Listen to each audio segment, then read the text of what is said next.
আসসালামু আলাইকুম। অন্য মঞ্চের আলোচনায় আপনাদের সকলকে আমন্ত্রণ জানাচ্ছি। আজ আমাদের সঙ্গে আমন্ত্রিত অতিথি হিসেবে আছেন অনেকদিন ধরেই জেনারেল ওয়াকার খানের তেমন কোনো সাড়া শব্দ পাচ্ছি না। পত্রিকায় দেখলাম আমেরিকায় গেছেন, সেখান থেকে ফিরেছেনও, কিন্তু কোথায় আছেন, কি করছেন, এটা নিয়ে অনেকেই জানতে চাচ্ছেন। সে বিষয়ে কিছুটা খোঁজ নিয়েছি। এছাড়াও গতকাল যে নৌবাহিনীর প্রধান নাজমুল হাসানের সম্পর্কে বলেছিলাম, তার সম্পর্কে আরো কিছু রোমহর্ষক তথ্য পেয়েছি। আজ সেগুলো নিয়েই কথা বলবো। শেষ পর্যন্ত সাথে থাকবেন।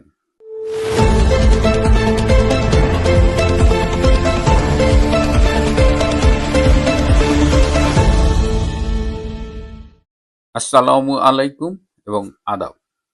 যে কথা দিয়ে শুরু করেছিলাম, সেনাপ্রধান জেনারেল ওয়াকার খান এখন কোথায়? খোঁজ নিয়ে জানতে পারলাম এই মুহূর্তে তিনি মালয়েশিয়ায় অবস্থান করছেন এবং মালয়েশিয়ায় বর্তমান বাংলাদেশের প্রধানমন্ত্রী তারেক রহমানের প্রতিনিধি হিসেবে তিনি একটি সমরাস্ত্র প্রদর্শনীতে অংশগ্রহণ করছেন। তিনি প্রদর্শনীতে সেখানে বিভিন্ন দেশ, বিভিন্ন অস্ত্র উৎপাদনকারী কোম্পানির এজেন্ট, তারা তাদের সমরাস্ত্রের মডেল এবং সমরাস্ত্র প্রদর্শনীতে অংশগ্রহণ করছে এবং সেখানে আমাদের জেনারেল ওয়াকার খান গিয়েছেন এবং তিনি পাকিস্তানি একজন এজেন্টের সমরাস্ত্রের ব্যাপক প্রশংসা করেছেন। আমরা খোঁজ নিয়ে জেনেছি সেই পাকিস্তানি এজেন্টের অস্ত্রগুলো আসলে মেড ইন চায়না। চায়নার অস্ত্র অনেকে সরাসরি কেনে, আবার অনেক দেশে চায়নার প্রতি কেনার ব্যাপারে কিছু সমস্যা আছে, তখন তারা তৃতীয় কোনো এজেন্টের মাধ্যমে অস্ত্র বিক্রি করে এবং চায়নার অস্ত্রের অন্যতম এজেন্টরা কিন্তু পাকিস্তানের সক্রিয়। সুতরাং বাংলাদেশ সরাসরি চীনের কাছ থেকে না কিনে ওই পাকিস্তানি এজেন্টের মাধ্যমে অস্ত্র কেনার একটা পথ খুঁজে পেয়েছে এবং এই ব্যাপারে আমি আগেও কথা বলেছি। বাংলাদেশে একটি ডাইং ফ্যাক্টরি, আবার সেখান থেকে বাংলাদেশের কমিশনের পার্টটা দেখছে। তো এটা ইন্টারেস্টিং হলো এই মুহূর্তে জেনারেল ওয়াকার খান তারেক রহমানের প্রতিনিধি হিসেবে মালয়েশিয়া সফররত। এখন বাংলাদেশ যখন ক্রমশ চীনের দিকে ঝুঁকছে এবং চীনের অস্ত্র পাকিস্তানের মাধ্যমে কিনছে, এটি কিন্তু আমেরিকার, বিশেষ করে বাংলাদেশে যিনি মার্কিন রাষ্ট্রদূত রয়েছেন ব্রেন ক্রিস্টেনসেন, তার জন্য কিন্তু যথেষ্ট উদ্বেগের বিষয়। কিন্তু আগেও বলেছি তিনি এই অঞ্চলে, বিশেষ করে বাংলাদেশে চায়নার প্রভাব কমানোর মিশন নিয়ে কিন্তু বাংলাদেশে এসেছেন। কিন্তু এখন যেদিকে হাওয়া প্রবাহিত হচ্ছে তাতে খুব স্পষ্ট দেখা যাচ্ছে যে ব্রেন্ট ক্রিস্টেনসেন তার যে মূল মিশন সেটি সম্ভবত ফেল করছেন বা সেই লক্ষণ দেখা দিচ্ছে। ব্রেন্ট ক্রিস্টেনসেনও কিন্তু বসে নেই।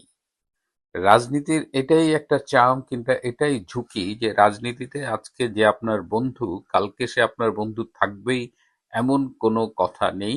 আমেরিকা বাংলাদেশে তাদের যে স্টেক হোল্ডার আছে, তাদের যাদের যাদের সাথে সম্পর্ক ছিল সেগুলো নিয়ে তারা নতুন করে ভাবছে। এটি আমাকে নিশ্চিত করলেন। আমি বলেছিলাম যে আমেরিকায় আমার একটি সোর্স রয়েছে এবং তার সাথে এই ব্রেন্ট ক্রিস্টেনসেন দু তিনটে স্টেশনে কাজও করেছেন। যাই হোক, আহ, যারা জানতে চাইছিলেন তাদের জন্য এটাই হলো জেনারেল ওয়াকার খানের আপডেট। এবং আমি জিজ্ঞেস করেছিলাম যে জেনারেল ওয়াকার খান কি তার টেনিউর শেষ করতে পারবেন কিনা। তো আমাকে বলা হয়েছে যে জেনারেল ওয়াকার খান ডিপ স্টেটের লোক, আমেরিকার পক্ষ থেকে একটা রেজিম চেঞ্জে অংশগ্রহণ করেছে, তো তারেক রহমানের সরকারের সেই ক্ষমতা নেই তাকে স্পর্শ করার। যাই হোক, আমি গতকাল যেটা বলছিলাম, নৌবাহিনীর প্রধান এই নাজমুল, অ্যাডমিরাল নাজমুলকে নিয়ে। নাজমুল একটা বিশেষ শিক্ষা প্রতিষ্ঠানের ছাত্র ছিলেন এবং সেখান থেকে তিনি বিএমএ 13 লং কোর্সের সমসাময়িক ব্যাচ। ওয়াকার এবং নাজমুল এরা একই ব্যাচের, একজন নেভির, একজন আর্মি। এই নাজমুলের আরো কিছু বন্ধু রয়েছে, তার মধ্যে একজনের নামের প্রথম অক্ষর ডাব্লিউ, আরেকজনের নামের প্রথম অক্ষর কে। ডাব্লিউ আর্মিতে ছিল, রিটায়ার করেছে, কে এয়ারফোর্সের। কে আবার ইউনূসের পররাষ্ট্র উপদেষ্টা তৌহিদ হোসেনের ছোট ভাই। এই নাজমুল, কে আর ডাব্লিউ এরা তিনজনই ক্লাসমেট। এর মধ্যে কে আর ডাব্লিউ আবার একই রুমে থাকতো ক্যাডেট। আমাকে একটি সূত্র জানালো যে এই নাজমুলদের এই শিক্ষা প্রতিষ্ঠানের থেকে যারা পাশ করেছে এরা খুব সংঘবদ্ধভাবে থাকে এবং এরা একে অপরকে হেল্প করে, এবং যারা রিটায়ার করেছে তারা আবার আর্মিতে বিভিন্ন ব্যবসায় জড়িয়ে যায় এবং এরাই পরস্পরকে হেল্প করে। এর মধ্যে ডাবলু একটি ঘটনা ঘটিয়েছিল। এটি ইকবাল করিম ভুঁইয়া যখন সেনাপ্রধান ছিলেন। ডাবলু আর্মিতে সাপ্লাই করবার জন্য চায়না থেকে একটা ড্রেজিং মেশিন এনেছিলেন, কিন্তু সেই ড্রেজিং মেশিনটা আর্মি অ্যাকসেপ্ট করেনি, তারা রিজেক্ট করেছিল, স্পেসিফিকেশন মেলেনি বা অন্য যে কোনো কারণেই হোক, এবং ইকবাল করিম ভুঁইয়া সেটি ফেরত পাঠিয়েছিলেন এবং ডাব্লিউকে সাপ্লায়ার হিসেবে কালো তালিকাভুক্ত করা হয়েছিল। আর্মির এইসব ইম্পোর্টেড জিনিসপত্র যেহেতু ট্যাক্স ফ্রি হিসেবে আসে, সুতরাং এটা যখন রিজেক্ট হয় তখন এটার নিয়ম হলো যে সোর্স কান্ট্রিতে এটা ফেরত পাঠানো হয়। সেক্ষেত্রে ডাব্লুর উচিত ছিল এটি চায়নায় ফেরত পাঠানো, কিন্তু সেটি না করে ডাব্লু সেই ড্রেজিং মেশিনটা বাংলাদেশের লোকাল মার্কেটে বিক্রি করেছেন এবং সেই ড্রেজিং মেশিন এখন সিলেটে ফাংশনিং। এবং এই বিক্রি করে ডাব্লু 20 কোটি টাকার কমিশন নিয়েছেন এবং এর যে মূল প্রাইস সেটি চায়নার কোম্পানিকে দিয়ে দিয়েছেন। সেই ডাব্লু এখন প্রচন্ড প্রতাপের সাথে আর্মিতে ব্যবসা করে যাচ্ছে। ওই কে ডাব্লু এরা সবই বিভিন্ন রকমের ব্যবসা করছে। এই শিক্ষা প্রতিষ্ঠানের একজন ছিলেন মেজর জেনারেল হুমায়ুন, যিনি 13 বিএমএ লং কোর্সের সিনিয়র আন্ডার অফিসার এবং তিনি মেজর জেনারেলের পরে আর লেফটেন্যান্ট জেনারেল হতে পারেননি। এটা নিয়ে ওই নাজমুলদের ওই কলেজের যারা অফিসার ছিলেন তারা ভীষণ ক্ষুব্ধ ছিলেন। আবার এই ডাব্লুকে হেল্প করেছে তারই কলেজের এক বড় ভাই, যিনি একসময় এনএসআই এর মহাপরিচালক ছিলেন। এই নাজমুল সম্পর্কে আমি আরো কেন কথা বলতে চাই এবং কেন গতকাল যেহেতু আমি নাজমুলকে নিয়ে কথা বলেছি এবং তারপরে আমি বেশ কিছু ইনফরমেশন পেয়েছি এবং আমাকে আরো কিছু এভিডেন্স পাঠানো হবে বলে আশ্বাস দেওয়া হয়েছে। এই নাজমুল, এই যে 2024 সালের জুলাই আগস্টের যে রেজিম চেঞ্জ, এই রেজিম চেঞ্জের অন্যতম কি প্লেয়ার্স। আমরা তো সব দোষ জেনারেল ওয়াকার খানের ঘাড়ে দিচ্ছি। ওয়াকার খান দায়িত্ব নিয়েছে, তার 2 মাসও লাগেনি, তার মধ্যেই এই রেজিম চেঞ্জের এই জঙ্গি অভ্যুত্থান এগুলো হয়েছে, কিন্তু এর সাথে অনেক দিন ধরে জড়িত এই অ্যাডমিরাল নাজমুল। এই নাজমুল 4 অগস্ট শেষবারের মতো ওয়াকারকে গিয়ে আশ্বস্ত করেছে যে তারা এটা করবে, নেভি তার সাথে আছে। আপনারা যারা জেনারেল ওয়াকারকে ব্যক্তিগতভাবে চেনেন তারা জানেন যে এই মানুষটা পার্সোনাল লাইফে বেশ ইনডিসাইসিভ। সেনাপ্রধান হবার মতো যোগ্যতা তার নাই, এটা আমি আগে অনেকবার বলেছি। একটা মধ্যমানের সেনা অফিসার, যে কোনো কারণেই হোক সেনাপ্রধান হয়েছেন এবং যে কোনো সিদ্ধান্ত নেওয়ার আগে খুব ইনডিসিশনে তিনি ভোগেন। তো এরকম আগস্টের 5 তারিখের আগেও তিনি বেশ ইনডিসিশনে ভুগছিলেন এবং নাজমুল তার পিঠ চাপড়ে দিয়ে বলেছেন যে আমরা আছি বন্ধু, তারা একই ব্যাচের। এবং নাজমুল, আমি গতকালও বলেছি যে নাজমুল এই জুলাই আগস্টের আগে থেকেই সিরিজ অফ মিটিং করেছে এবং প্রত্যেকটা মিটিং তিনি করতেন চিটাগাঙে এবং এই মিটিংগুলো তিনি করতেন বিদেশি ব্যবসায়ীরা তার কাছে, ডিপ স্টেটের এজেন্টরা আসতো ব্যবসায়ী পরিচয়, এবং চিটাগাং খুব সেফ জোন নেভির জন্য, বিশেষ করে বোট ক্লাব এবং রেডিসন হোটেল। তো নাজমুল খুব ক্রিমিনাল এবং গতকাল যে নাজমুলের দুর্নীতির কথা বলেছি সেই দুর্নীতির কেসটা কিন্তু ইনিশিয়েট করেছিল ইউনূসের ইন্টারিম গভর্নমেন্ট। কেন ইউনূসের ইন্টারিম গভর্নমেন্ট এই কেসটা ইনিশিয়েট করেছিল? সম্ভবত তাদের মধ্যে কমিশনের লেনদেন নিয়ে একটা ঝামেলা হয়েছিল। তো এই নাজমুলকে আমরা যেন মানে কোনো স্পেস না দিই। আমাদের মনে রাখতে হবে যেহেতু এখন রেজিম চেঞ্জের কি প্লেয়ারদের আইডেন্টিফিকেশন চলছে, তো এই সুবিধার্থে নাজমুলের কথাটাও বললাম যে নাজমুল অনেক দিন ধরেই সে একটা গ্রুপ মেনটেন করছে এবং তার ক্রিমিনাল অ্যাক্টিভিটিস গুলো চালাচ্ছে এবং তার বন্ধু তার পরিচিতদের ব্যবসা দিয়ে ব্যাপকভাবে লাভবান করছে এবং তিনি নিজেও এর থেকে তার কমিশনটা পাচ্ছে। এবং দুর্ভাগ্যজনক হলো যে এই নাজমুল আওয়ামী লীগ আমলেই নৌবাহিনীর প্রধান হয়েছেন এবং আমি একটু খোঁজ নিয়ে জানলাম যে আওয়ামী লীগের বিরুদ্ধে ষড়যন্ত্রকারী এবং এই নাজমুল যে কলেজটার থেকে ইন্টারমিডিয়েট পাশ করেছেন সেই কলেজের পুরো গ্রুপটা শেখ হাসিনা সরকারের বিরুদ্ধে মানে মোরাললেস কাজ করেছে। তো আর্মিতে যারা দেখভাল করতেন তারা কি এগুলো আইডেন্টিফাই করতে পারেনি? আমাকে জানানো হয়েছে যে এই নাজমুল গংদের ব্যাপারে আগের সরকারকে, শেখ হাসিনার সরকারের যথাযথ ব্যক্তিদের মানে সময় মতো ওয়ার্ন করা হয়েছিল, কিন্তু যে কোনো কারণেই হোক তারেক সিদ্দিকীরা এই বিষয়গুলো গুরুত্বের সাথে নেয়নি, এবং যার ফলে আজকে মাসুল দিতে হচ্ছে। কেবলমাত্র আগের সরকার বা আওয়ামী লীগকে নয়, সারা দেশ আজকে মাসুল দিচ্ছে।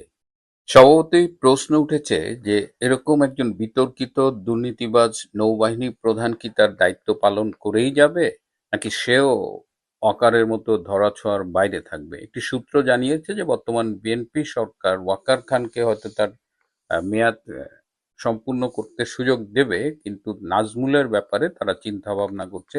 যে কোনো সময় নাজমুলকে নৌবাহিনীর প্রধান থেকে সরিয়ে হয়তো কোনো দেশের রাষ্ট্রদূত হিসেবে পাঠানো যেতে পারে। এবং এদিকে আওয়ামী লীগ আমলের উপকারভোগী লেফটেন্যান্ট জেনারেল অবসরপ্রাপ্ত মতিউর রহমান, আপনারা হয়তো তার নামটা মনে রেখেছেন, সেই মতিউর রহমানের ব্যাপারে সিকিউরিটি ক্লিয়ারেন্স চলছে। শোনা যাচ্ছে যে তারেক রহমানের সরকার তাকে গুরুত্বপূর্ণ কোনো দায়িত্ব অর্পণ করবেন।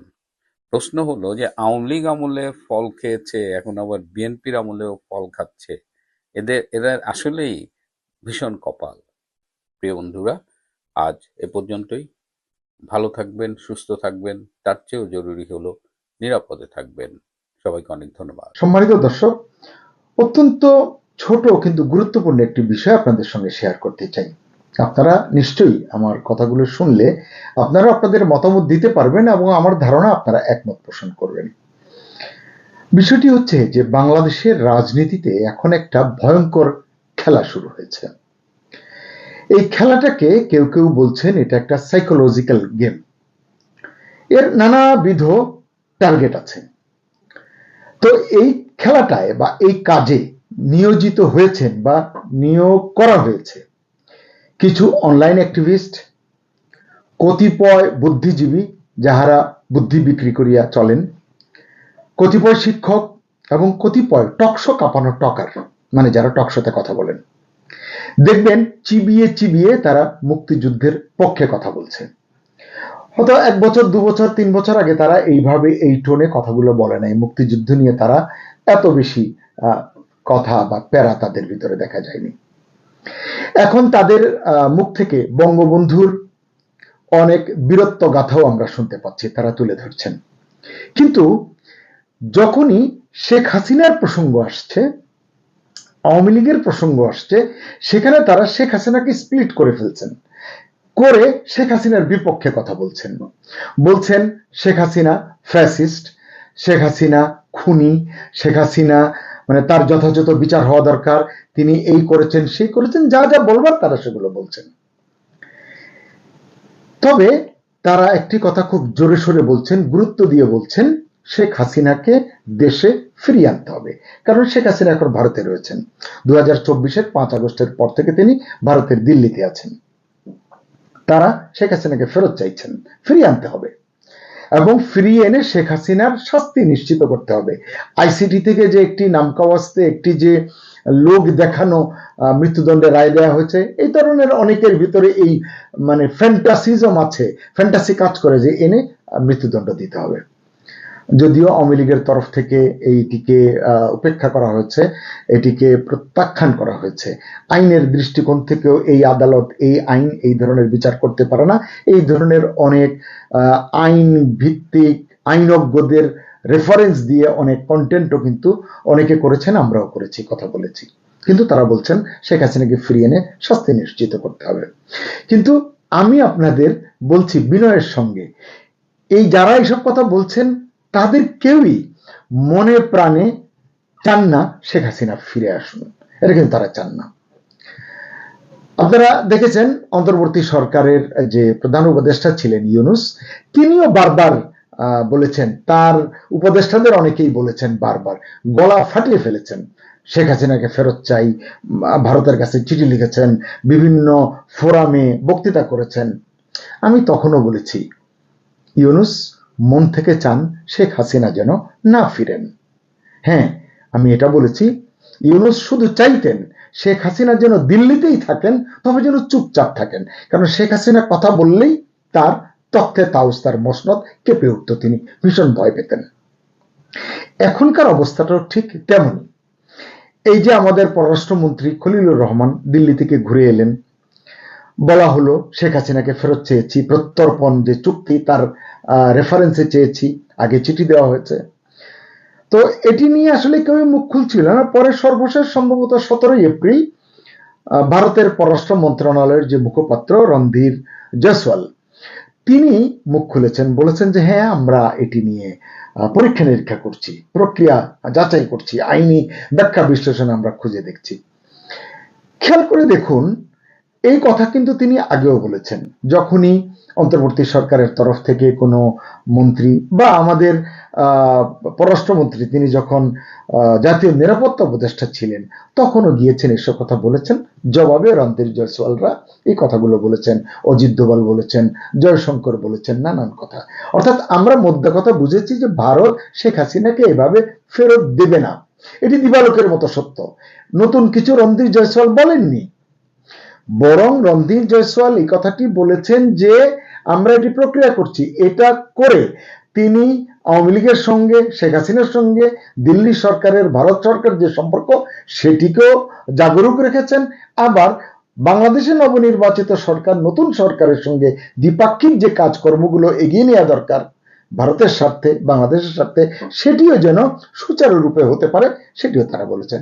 আপনারা নিশ্চয়ই খেয়াল করেছেন, আমাদের দেশের তরফ থেকে বলা হয়েছে ওই ইস্যুটি আমরা উত্থাপন করেছি, ওটি আইনি প্রক্রিয়ার ভেতর দিয়ে সম্পন্ন হবে। কিন্তু তাই বলে দ্বিপাক্ষিক সম্পর্ক কোথাও থেমে থাকবে না, থেমে থাকতে পারে না। তাই যেটা বললাম, যা বলার দরকার তাই বলেছে দিল্লি, যা বলার দরকার তা বলছে তারেক রহমানের সরকার। কারণ আমাদের সরকারও জানে দিল্লি শেখ হাসিনাকে ফেরত দেবে না।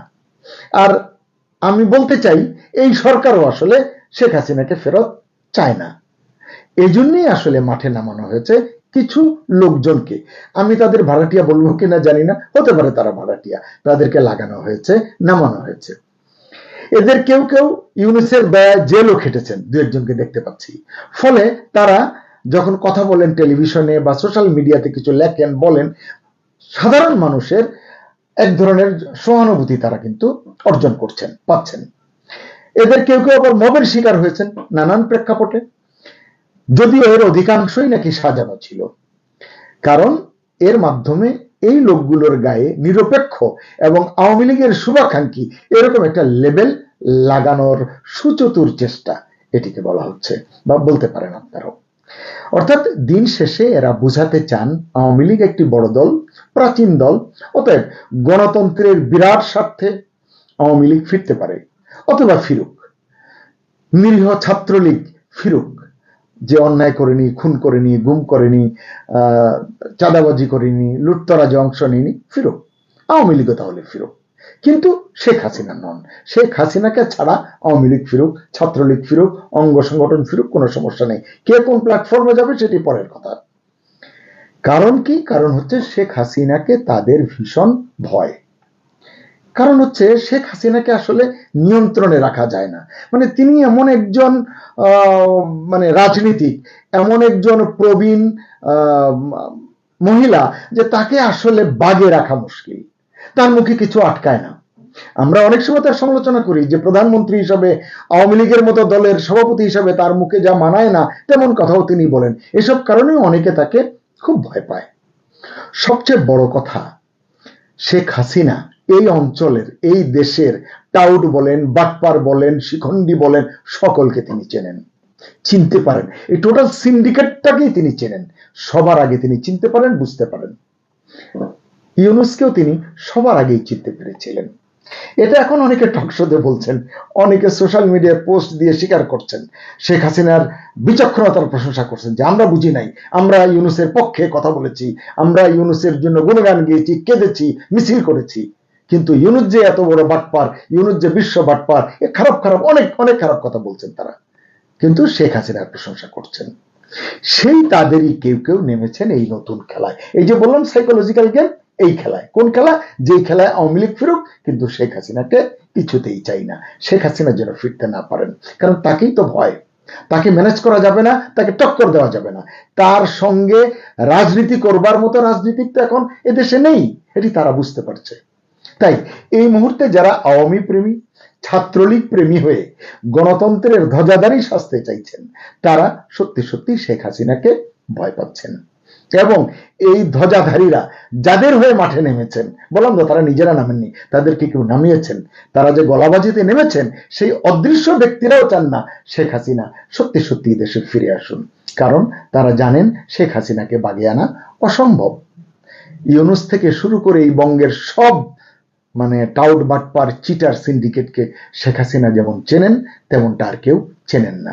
তাই শেখ হাসিনা ফেরা মানেই তাদের সকলের জন্য বিরাট দুঃসংবাদ। এই যে নাহিদ ইসলাম সেদিন বললেন ছাত্রলীগের নিরীহ নেতা কর্মীরা চাইলে এনসিপিতে ফিরতে পারবেন, এই ফর্মুলা নিশ্চয়ই আওয়ামী লীগও ফিরতে পারবে, এটি শুধু বলার বাকি। আরো কেউ কেউ এমন বয়ান তৈরি করার চেষ্টা করছেন। নীলা ইসরাফিল নামে একজনকে সেদিন বলতে শুনলাম, পত্রিকায় পড়লাম তার ভাষ্য, প্রকাশ্যে বলছেন আওয়ামী লীগ ফিরবে কিন্তু হাসিনা না। সুপ্রিয় দর্শক, এটা কোনো কাকতালীয় ঘটনা নয়, গভীরভাবে বিশ্লেষণ করুন, পর্যালোচনা করুন। এটা বিএনপি, তারেক রহমানের টিম, জামাত, শফিকুর রহমান এবং তার টিম, ডিজিএফআই এবং আইএসআই এর সম্মিলিত মাস্টার প্ল্যান। গভীরভাবে চিন্তা করলে আপনি বুঝতে পারবেন। আবার দেখুন, শিরিন শারমিন চৌধুরীর গ্রেফতার, 5 দিনের মাথায় জামিনে তার মুক্তিতে যারা অবাক হয়েছেন, তারা নিশ্চয়ই ইতিমধ্যে জেনে গেছেন শিরিন শারমিন চৌধুরী খুব শিগগিরই বিদেশে যাচ্ছেন, হয়তো চিকিৎসার জন্য যাচ্ছেন, অথবা রাজনীতির জন্যই যাচ্ছেন, হয়তো শেখ হাসিনার কাছেই যাবেন, কে জানে। শোনা যাচ্ছে সালমান এফ রহমান ওরফে দরবেশ বাবাও নাকি জামিনে বেরিয়ে আসতে পারেন অচিরেই, হয়তো অন্য অনেকেই বেরিয়ে আসবেন। এতে একটা নয়, কয়েকটা বার্তা আসলে দেওয়া যাবে দেশে এবং বিদেশে। সেগুলো কি? সেগুলো হচ্ছে, বিচারে আইন আদালতে হস্তক্ষেপ করছে না নবনির্বাচিত সরকার, তারেক রহমানের সরকার, ভালো কথা। গণতন্ত্রের বিকাশে বাধা দিচ্ছে না এই সরকার অন্তর্ভুক্তিমূলক রাজনীতির চর্চা শুরু করেছে।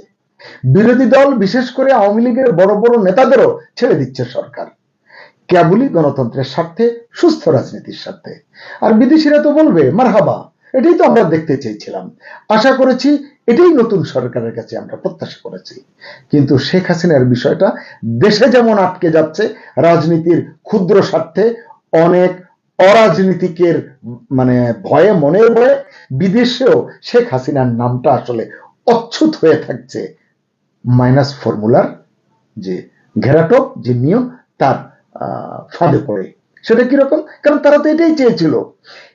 2024-এর 5 আগস্টের যে আপনার ক্ষমতাচ্যুতির ঘটনা ঘটলো, ডিপ স্টেটের অংশগ্রহণ, বিদেশি শক্তির অংশগ্রহণ, দেশি এজেন্টদের অংশগ্রহণ, সব মিলে বক্তব্য তো একটাই, একমাত্র শেখ হাসিনাই তো ডিপ স্টেটের চোখে চোখ রেখে বলেছিলেন, না, আমার দেশের 1 ইঞ্চি জমি দেব না কোনো বেনিয়াকে, কোনো ফিরিঙ্গিকে। আসলে যে খেলাটা এখন চলছে, সেই খেলাটা হলো আওয়ামী লীগকে ফেরানোর নামে শেখ হাসিনাকে মাইনাস করার মিশন। সুপ্রিয় দর্শক, আপনার কি মনে হয় এই খেলার শেষ কোথায়? আপনার মতামত জানান কমেন্টে। সবার জন্য শুভকামনা। আল্লাহ হাফেজ।